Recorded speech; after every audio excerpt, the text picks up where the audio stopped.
Israel और Iran के बीच चल रहे संघर्ष ने वैश्विक तनाव को एक नई ऊंचाई तक पहुंचा दिया है। अब इस युद्ध में अमेरिका की सीधी भागीदारी के बाद हालात और ज़्यादा गंभीर हो चले हैं। अमेरिका ने ईरान के 3 प्रमुख परमाणु ठिकानों पर हमला किया है और इसके बाद ईरान ने भी जवाब देने का ऐलान कर दिया है। इसी बीच अमेरिका ने ईरान को स्पष्ट चेतावनी भी दे दी है कि अगर अमेरिकी हितों पर कोई भी हमला हुआ तो उसका जवाब बेहद कड़ा होगा। संयुक्त राष्ट्र सुरक्षा परिषद की एक आपात बैठक में अमेरिका के कार्यवाहक राजदूत डोरथी सी ने राष्ट्रपति डोनाल्ड ट्रंप की ओर से ईरान को एक चेतावनी दी और उन्होंने कहा कि अगर ईरान अमेरिका के नागरिकों या सैन्य अड्डों पर किसी भी तरह का हमला करता है, चाहे वो प्रत्यक्ष हो या परोक्ष, तब फिर अमेरिका उसका जवाब पूरी सख्ती से देगा। यहाँ प्रश्न यह है कि ईरान यदि ऐसा करेगा तो आप जवाब देंगे। ईरान पे शुरुआत तो आपने की, तब ईरान को क्या करना चाहिए? ईरान पर अमेरिका के आरोप क्या क्या है? डोरथी सी कहते हैं कि अमेरिका ने यह कार्रवाई अपनी सुरक्षा और इजराइल की रक्षा के उद्देश्य से की है।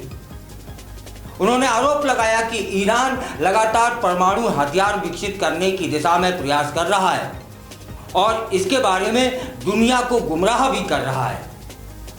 उनका कहना था कि ईरान की वजह से हाल की कूटनीतिक बातचीत भी नाकाम हुई है। अमेरिका कहता है कि अपनी सुरक्षा के लिए उसने यह हमला किया। तब फिर क्या ईरान नहीं कह सकता कि आपने हमला किया, तब हम असुरक्षित हैं, हम भी हमला कर सकते हैं? संयुक्त राष्ट्र ने अमेरिका की अपील की है।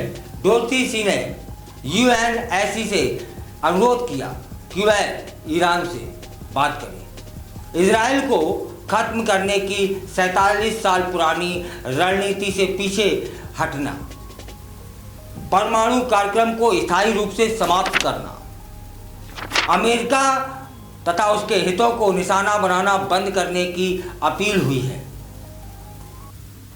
इस गंभीर स्थिति के बीच इजराइल के प्रधानमंत्री नेतन्याहू ने कहा है कि इजराइल अब अपने अभियान के लक्ष्य को लगभग हासिल करने के करीब है। हम ईरान की बैलिस्टिक मिसाइलों और परमाणु योजनाओं के दोहरे खतरे को खत्म करने के अपने उद्देश्य के पास पहुंच चुके हैं।